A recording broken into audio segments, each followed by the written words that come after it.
Foundation, ರಾಷ್ಟ್ರೀಯ ಕೌಶಲಾಭಿವೃದ್ಧಿ ನಿಗಮ, ಕರ್ನಾಟಕ ಕೌಶಲ್ಯಾಭಿವೃದ್ಧಿ ನಿಗಮ, ಕರ್ನಾಟಕ ಅಲ್ಪಸಂಖ್ಯಾತರ ಆಯೋಗ ಮತ್ತು ರಾಜ್ಯ ಸರ್ಕಾರದ ಉದ್ಯೋಗ ಮತ್ತು ತರಬೇತಿ ಇಲಾಖೆಗಳ ಸಹಯೋಗದಲ್ಲಿ ಬೃಹತ್ ಉದ್ಯೋಗ ಮೇಳ ಆಯೋಜಿಸಿತ್ತು.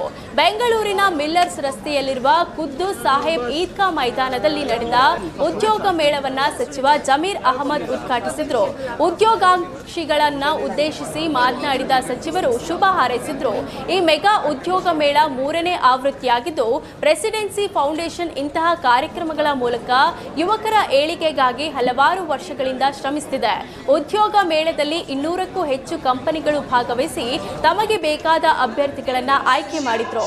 ಸುಮಾರು 5,000ಕ್ಕೂ ಹೆಚ್ಚು ಅಭ್ಯರ್ಥಿಗಳು ಈ ಉದ್ಯೋಗ ಮೇಳದ ಪ್ರಯೋಜನ ಪಡೆದರು. ಉದ್ಘಾಟನಾ ಕಾರ್ಯಕ್ರಮದಲ್ಲಿ ಪ್ರೆಸಿಡೆನ್ಸಿ ಫೌಂಡೇಶನ್ನ ಕೌಸರ್ ನಿಸಾರ್ ಅಹಮದ್, ಸಲ್ಮಾನ್ ಅಹಮದ್, ಅಲ್ಪಸಂಖ್ಯಾತರ ಆಯೋಗದ ಸದಸ್ಯರು, ಕರ್ನಾಟಕ ಕೌಶಲಾಭಿವೃದ್ಧಿ ನಿಗಮದ ಅಧಿಕಾರಿಗಳು, ರೆಸಿಡೆನ್ಸಿ ಕಾಲೇಜಿನ ವಿದ್ಯಾರ್ಥಿಗಳು ಹಾಗೂ ಉದ್ಯೋಗಾಕಾಂಕ್ಷಿಗಳು ಉಪಸ್ಥಿತಿಯಲ್ಲಿದ್ದರು. Government of Karnataka minority commission, KSDC, employment exchange, ಆ ಥರ ಎಲ್ಲ ಗೌರ್ಮೆಂಟ್ ಆರ್ಗನೈಸೇಷನ್ಸು ಈ ಥರ events from trust foundation almost like PPP model ಥರ ಇದೆ, ಪಬ್ಲಿಕ್ ಪ್ರೈವೇಟ್ ಪಾರ್ಟ್ನರ್ಶಿಪ್ ಇವೆಂಟ್ ಇದು. ಸೊ ಅದು ನಮಗೆ ಒಂದು ಸ್ವಲ್ಪ ಪ್ರೈಡ್ ಫೀಲಿಂಗ್ ಇದೆ. Almost 200 companies and as of now 3,000 crore. We are expecting at least another 5,000 crore.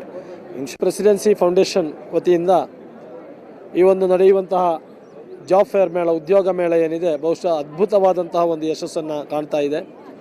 ಸುಮಾರು 200ಕ್ಕೂ ಮಿಕ್ಕಿದಂತಹ ರಾಷ್ಟ್ರೀಯ ಅಂತಾರಾಷ್ಟ್ರೀಯ ಕಂಪನಿಗಳು ಇದರಲ್ಲಿ ಭಾಗವಹಿಸ್ತಾ ಇದೆ. ಸುಮಾರು 10,000ಕ್ಕೂ ಮಿಕ್ಕಿದಂತಹ ಫಲಾನುಭವಿಗಳು ಇಲ್ಲಿ ಆಗಮಿಸ್ತಾ ಇದ್ದಾರೆ, ಆಕಾಂಕ್ಷಿಗಳು. 200ಕ್ಕೂ ಮಿಕ್ಕಿದಂತಹ ಕಂಪನಿಗಳು. ಇದರಲ್ಲಿ 20% ಜನರಿಗೆ ಜಾಬ್ ಸಿಗುವಂತಹ ಸಂಪೂರ್ಣವಾದ ಭರವಸೆಯನ್ನು ಈಗಾಗಲೇ ಸಲ್ಮಾನ್ ಮತ್ತು ಶುಹೈಲ್ ಅವರು ವ್ಯಕ್ತಪಡಿಸಿದ್ದಾರೆ. ಇಂತಹ ಅನೇಕ ಮೇಳಗಳ ಮೂಲಕ ನಿರುದ್ಯೋಗಿ ಯುವಕರಿಗೆ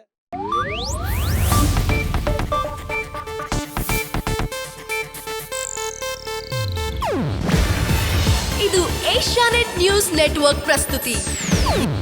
ನೀವು ನೋಡ್ತಿದ್ದೀರಾ ಏಷ್ಯಾನೆಟ್ ಸುವರ್ಣ ನ್ಯೂಸ್.